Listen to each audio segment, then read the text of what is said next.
J'avais pendant un petit instant un sentiment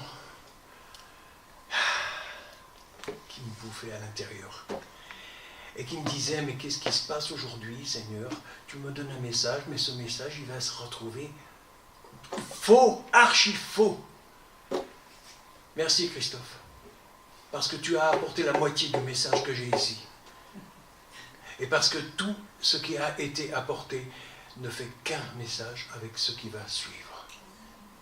C'est magnifique, comme le Saint-Esprit fait bien les choses. Depuis plusieurs jours déjà, le Seigneur m'a donné ce message. Aux uns et aux autres, il donne des visions différentes, à des moments différents, de jour, de nuit, quelquefois à la maison, quelquefois dans la vie quotidienne, n'importe où. Et l'image que j'ai eue, moi, ces jours-ci, enfin, il y a déjà une semaine environ, c'est que j'ai découvert, dans ma région, près de chez moi, je ne veux pas faire de la pub, j'ai pas le droit, mais ça fait rien, je vous le dis quand même.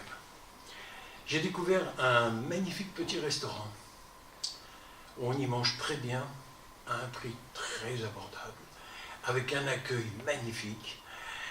C'est pas toujours pas de la pub, j'ai pas dit où il est et j'ai pas dit le nom. Hein. Mais quand j'ai fait connaissance avec ce petit restaurant qui a à peine 1 an et demi d'ouverture, le Seigneur m'a montré dans cette image quelque chose de fantastique. Avant l'ouverture de ce restaurant, il y avait là une mercerie. Vous savez, les petits boutons, les fermetures éclairs, tout ça. Les dames, vous savez ça. On n'en voit plus beaucoup. Hein. Il y a les grandes surfaces pour faire la concurrence, là, malheureusement. Et quand j'ai vu ce restaurant, ce qu'il était, comme il était, et quand j'ai réalisé ce qu'il y avait avant, que j'avais aperçu déjà quelques fois, parce que ça fait un bout de temps que je suis dans la région, j'ai vu cette magnifique image de la vie du chrétien. Vous ne voyez pas du tout? Alors je vous éclaire. Sur une façade d'un commerce, un jour vous allez voir changement de propriétaire. Eh oui, changement de propriétaire, mais aussi changement de nature. C'était une mercerie, c'est devenu un restaurant. Quel changement, mes amis! Rassurez-vous, dans ce restaurant, vous pouvez manger des haricots verts, il n'y aura pas de fil dedans. Mais c'est merveilleux de voir comme le Saint-Esprit se sert de tout et de tout ce que nous pouvons voir pour nous expliquer, pour nous éclairer, nous révéler des choses profondes. Il y a effectivement, dans la vie du chrétien, deux natures. Bien sûr que nous sommes nés pécheurs, nous sommes nés sous la domination d'Adam et de tout ce qui s'est passé à la suite. Je ne m'étends pas beaucoup plus sur ce chapitre-là, parce que nous le savons tous, nous sommes entre chrétiens, entre frères et sœurs. Et je sais que sur la lecture de la vidéo, il y en a une grosse majorité qui connaissent déjà l'histoire. Il y a donc cette première nature, et au moment de la conversion, il y a une nouvelle nature, un nouvel homme. Et oui, un nouvel homme qui vient prendre la place. Quel combat! On parle beaucoup dans nos églises actuellement du combat spirituel. Mais on n'avait pas tellement capté le petit détail que celui qui n'est pas converti, qui vit dans le monde, dans ce qu'on appelle la chair, il n'a pas de combat spirituel, lui, parce qu'il est en plein dedans, il y reste. Il n'a pas de souci. Mais le chrétien, dès le premier jour de sa conversion, dès son baptême aussi, là, il a un combat, une guerre terrible. qui ne fait pas de cadeau. Parce que la nouvelle nature, la nature de Christ qui vient en nous, nous révèle, non pour nous accuser, non pour nous culpabiliser, mais pour nous montrer ce qu'il faut évacuer. Quand le restaurant a ouvert, il a fallu qu'il fasse le ménage. Il a fallu qu'il dégage un paquet de mobilier qui ne servait pas du tout à la restauration et qu'il installe ses instruments de cuisine, là où il y avait les instruments de couture, les machines à coudre et compagnie. Quel travail! Une vraie guerre. Bon, elle n'a pas duré très longtemps, celle-là. Avec du personnel et les finances, il n'y a pas de problème. On arrive à changer très vite. On voit aujourd'hui, d'ailleurs, dans nos régions, les commerces, ça change vite. D'une année à l'autre, c'était, mais ce n'est plus, c'est tout à fait autre chose. Changement de propriétaire et ainsi de suite, pour des raisons différentes, peu importe. Mais il y a deux natures en moi. Alors, une question se pose. Il y a en moi deux natures. Laquelle des deux est-ce que je vais nourrir? Et laquelle des deux je vais laisser mourir de faim? Parce qu'il y en a forcément une qui doit sortir. On ne peut pas vivre la vie du chrétien jusqu'au bout du chemin avec les deux. C'est pas possible. Parce que l'une va contre l'autre. J'aurai probablement pas le temps de vous dire tout ce que j'ai réservé en référence, mais je vais vous donner les références. Vous regarderez encore la vidéo parce que vous n'avez pas pris votre carnet de notes et votre stylo, c'est pas grave. Mais retenez bien tout cela. Et vous allez voir que le combat dont on a entendu parler ce matin, il commence là.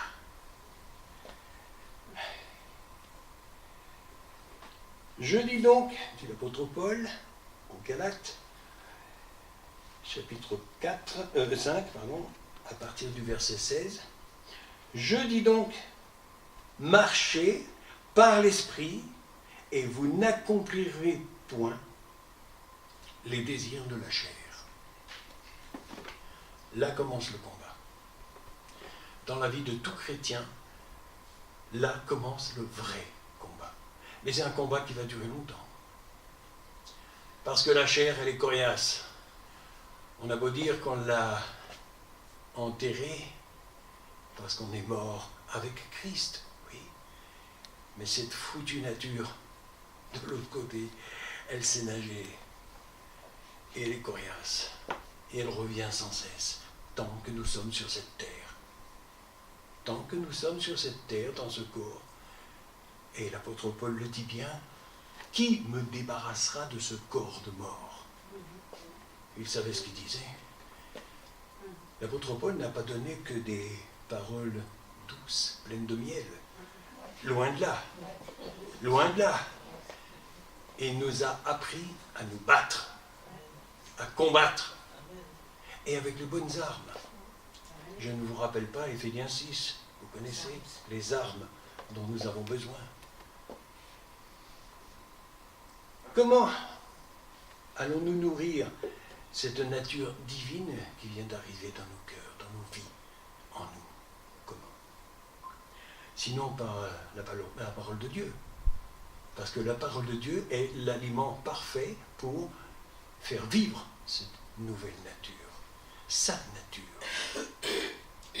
Et en même temps, plus nous allons nourrir cette merveilleuse nature, plus l'autre, elle va descendre, elle va maigrir, oui, faire du régime.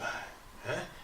Mais bien sûr, le monde dans lequel nous vivons, il est dans cette mauvaise nature, dans sa majorité, hélas. Et c'est pour ça, effectivement, que nous avons besoin de bien réaliser que nous sommes dans une guerre individuelle et collective. L'Église est dans un combat terrible, parce que le monde veut reprendre tout ce que Dieu lui a pris, tout ce que Jésus a pris à la croix. Et nous avons effectivement, on l'a entendu il n'y a pas longtemps, un grand combat, chacun pour soi et tous ensemble, unis pour reprendre ce que l'adversaire nous a volé. Et je n'irai pas jusqu'à dire, enfin si je vais quand même vous le dire, que bien souvent, hélas, il a pris le terrain que nous lui avons donné. Et on en a entendu un échantillon ce matin. Des chrétiens qui ont fait le compromis et qui ont laissé du terrain à l'adversaire. Ça double la mise, ça double le combat. Mais ce combat, est-ce que nous allons le mener seulement pendant les grandes manifestations? Dans les églises seulement? Ou dans l'église avec un E majuscule? Des frères et des sœurs dans le monde entier sont en train de se battre. Et quand on entend parler aussi des frères et sœurs qui sont sous la persécution dans des pays, moi je sais une chose, parce que le Seigneur me l'a révélé aussi. Vous savez pourquoi il prie le plus cela? Jour et nuit, 24 heures sur 24, 365 jours et même 366 s'il en faut un de plus. Eh bien c'est pour nous. C'est pour nous qu'ils prient. C'est pour nous qu'ils intercèdent. Pour qu'on réalise dans quel combat on se trouve. Et tu avais raison mon frère. Ce combat-là est bien plus dur que la dernière guerre mondiale. Bien plus dur. Et le nombre des victimes est bien plus grand aussi, hélas. Nous avons à combattre. Nourrir la nouvelle nature par la parole. Comment? Nous avons tous bien admis, que ce livre, c'est la parole de Dieu. C'est Dieu qui parle. C'est le courrier qu'on a reçu ce matin et qu'on recevra encore les autres jours. Ok? Alors, il faut la lire, l'écouter, l'étudier, la méditer et trouver dans la vie quotidienne tous les petits détails dans lesquels on va pouvoir la mettre en pratique, sans quoi elle ne sert à rien. Sans quoi c'est l'arme absolue qui est simplement dans un placard, ou comme disent certains classiques, sans plaisanter tout à fait, que vous avez une Bible? Oui. Vous pouvez me la prêter? Non, pourquoi? Ah, parce qu'elle tient l'armoire et si vous l'enlevez, l'armoire elle tombe. Ce n'est pas une plaisanterie, il y a beaucoup de gens qui ont une Bible chez eux mais qui ne sert à rien parce qu'elle n'est jamais ouverte. Ou bien quelquefois c'est la petite fille, le grand-père lui dit tu connais la Bible? Oui, tu sais tout ce qu'il y a dedans? Oui papy, je sais exactement tout ce qu'il y a dedans. Ah, tu peux me dire ce qu'il y a dedans? Bah, il y a la facture d'électricité, il y a la facture de gaz, il y a la photo de la grand-mère, On sait tout ce qu'il y a dedans. Hélas, on ne sait rien du tout. Et je peux dire aussi que depuis ma conversion en 1960, c'est pas récent, j'ai cru bon moment, dès le début, savoir beaucoup de choses et de plus en plus, et en savoir encore, et en savoir. Et aujourd'hui, toutes ces années après, en savoir tellement. Mais il y a une chose que je sais, dont je suis certain, c'est que je ne sais rien, que je n'ai rien découvert vraiment. Parce que pour nourrir mon âme, pour nourrir ma nature divine, c'est plus grand qu'un frigo, hein. Il y a de quoi remplir, mais il n'y a pas assez d'une vie sur cette terre. Il en faudrait des centaines pour trouver tout le temps de bien comprendre et de mettre en pratique. D'où, effectivement, cet immense combat qui est le nôtre. Notre combat. Et nous avons une bataille qui est quotidienne. L'adversaire ne nous fait pas de cadeaux et il ne prend pas de vacances. Alors dire qu'on n'a pas tout à fait le temps de venir au culte le dimanche matin, ou qu'on ne se sent pas bien, ou qu'on ne trouve pas dans cette assemblée ou dans l'autre ce qu'on voudrait trouver, ça c'est les plus grandes stupidités qu'on puisse entendre. Et c'est vrai, Jésus pleure quand il entend ces choses. quand il entend et qu'il voit des gens qui se disent chrétiens mais qui ne mettent pas en pratique cette parole, il pleure. Il n'est pas en colère, il pleure. Il pourrait être dans une grande colère et dire, mais je t'ai sauvé, pourquoi? Pourquoi est-ce que j'ai fait tout ce que j'ai fait sur cette croix? Pourquoi? Si tu n'en tiens pas compte, et si tu crois que c'est seulement pour le dimanche matin, ou c'est seulement peut-être quand tu es en famille, pour un mariage ou un enterrement ou autre chose. Je dis bien, il y a une chose que j'aime beaucoup, c'est les mariages, les enterrements, les grandes manifestations. Pourquoi? Parce que c'est des moments privilégiés dans lesquels les gens vont au moins une fois à l'église et ont au moins une fois l'opportunité d'entendre l'évangile et de réaliser où il se trouve. C'est vrai, l'Église a besoin d'un réveil, d'un grand réveil. Pourquoi? Parce que nous sommes dans les temps de la fin. Et rien ni personne ne pourra me faire croire le contraire. Quand je regarde les informations, parce que je les regarde de temps à autre, même si je n'y attache pas l'importance totale, parce qu'il y a beaucoup de mensonges dedans, et je me rends compte très vite, le Saint-Esprit sait me montrer où il y a la vérité, où il y a le mensonge. Et la majorité, c'est du mensonge, hélas. Mais il y a certaines vérités qui se font mal, très mal.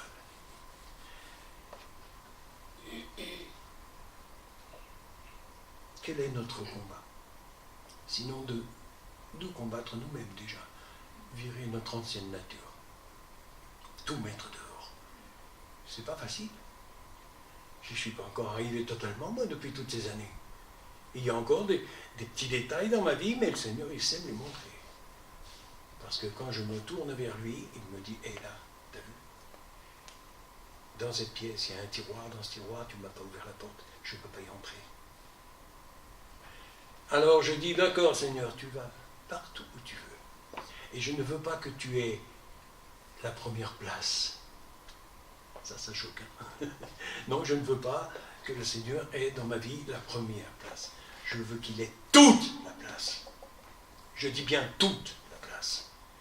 Parce que s'il y a des mots précieux, très précieux dans la parole de Dieu, c'est un des mots que j'aime beaucoup. T-O-U-T.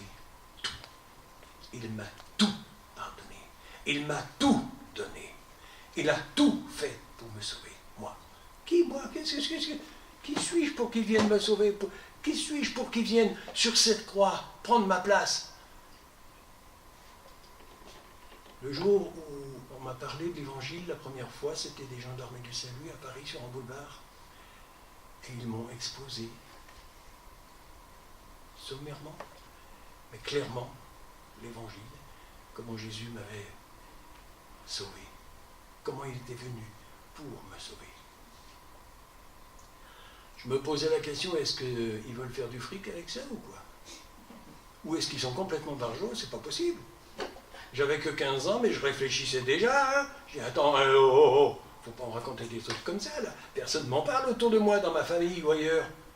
Ça tient pas debout, tout ça. C'est pas de ce que j'ai l'habitude d'entendre. Alors, deux choses l'une. Ou bien c'est du bobard, par intérêt ou par un autre moyen, ou bien c'est vrai, et si c'est vrai, j'en veux. Alors je les ai suivis, on a été à la salle de réunion à Montmartre, et j'ai écouté la suite du message. Et quand celui qui a apporté le message, je ne me rappelle plus qui c'est, mais c'est pas grave, je me rappelle du message, c'est ça l'essentiel. Quand il a parlé et qu'il a exposé toute l'histoire de la croix, et que celui qui était monté sur cette croix, avec toutes ses souffrances, il l'avait fait pour moi. J'avais l'impression que je voyais cette croix sur cette colline en face de moi. Et je me disais, mais alors c'est ma place? Qu'est-ce que je fais sur ma chaise? Ça, c'est ma place? Aïe! Vous voyez ce qui se passe dans le cœur d'un enfant? Alors pourquoi est-ce que vous n'en parlez pas plus à vos enfants? C'est la question que le Saint-Esprit vient de me souffler. Je ne l'ai pas inventé. Il sait y faire. J'ai très peu de temps aujourd'hui, Mais comme j'ai déjà dit plusieurs fois quand je parle de la prédication, je dis c'est pas la longueur du message qui en fait son efficacité, ni sa valeur. Bien souvent, vous lisez la Bible, et j'ai lu tout ce livre, mais j'ai rien compris. T'as rien compris? C'est pas grave. Ce que tu n'as pas compris, laisse-le, c'est pas pour aujourd'hui, c'est pour un autre jour. Tu le comprendras peut-être dans la semaine qui vient, ou dans le mois, ou dans l'année qui vient. Mais ce que tu as compris, mets-le en pratique tout de suite, sinon tu l'as lu pour rien. Alors quand j'ai pris la parole de Dieu, j'ai commencé avec juste une Bible, avec les parallèles, et la Bible vue par elle-même, traduite par elle-même, interprétée par elle-même, commentaire, bonsoir. Je les ai vus d'autres, beaucoup plus tard. Et j'en vois encore souvent des commentaires qui ont été fort bien faits, bien expliqués, et qui sont très porteurs de gros fruits. Mais la parole par elle-même, waouh! Tout seul dans ma chambre, un peu partout. Bon, à l'époque, j'avais juste un petit Nouveau Testament, un petit Gideon, dans la poche derrière. Et comme je travaillais dans le bâtiment à l'époque, je prenais des coups de pompe quelquefois parce que j'étais plus souvent planqué dans un coin à lire mon bouquin pour voir ce qu'il y a dedans, plus que de travailler. Bon, c'était pas bien, aux yeux de certains, mais c'était très bon quand même. Ça m'a fait du bien. J'ai appris à connaître. J'ai appris à connaître Dieu, à connaître Jésus, à connaître le Saint-Esprit. Et à travers tout le chemin que le Seigneur m'a donné à parcourir jusqu'ici aujourd'hui, je n'ai fait qu'apprendre. Et je veux encore apprendre. Et j'attends avec anxiété par moments, mais avec joie, que le Seigneur me donne d'autres messages comme ceux-là. Et par le même moyen, par son esprit. Et qu'il me montre encore, comme il me le montre régulièrement dans cette assemblée, et aujourd'hui plus encore, que c'est lui qui nous conduit. Parce que c'est lui qui nous conduit et qui nous utilise pour donner son message, sa parole, dans son esprit.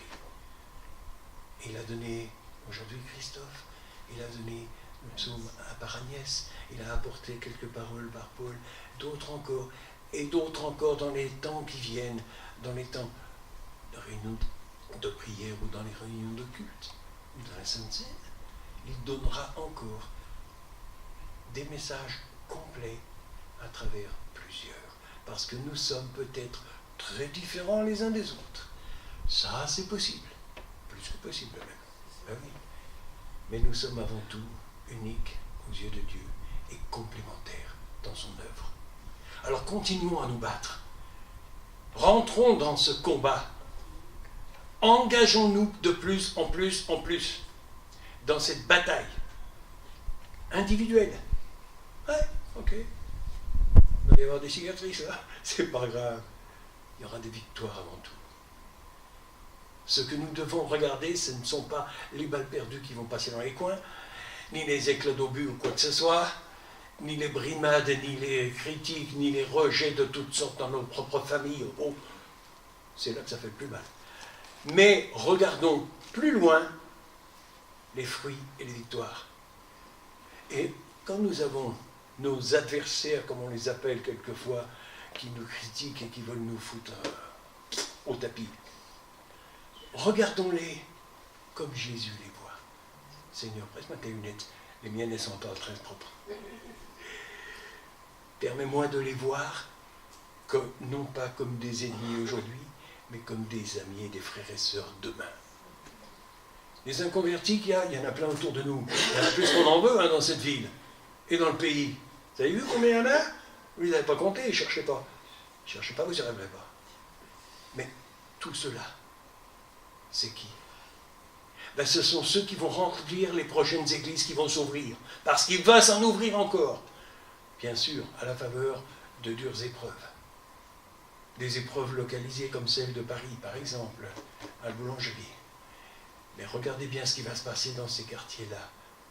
6 immeubles vont être démolis. Des familles vont être déplacées. Des choses vont changer complètement.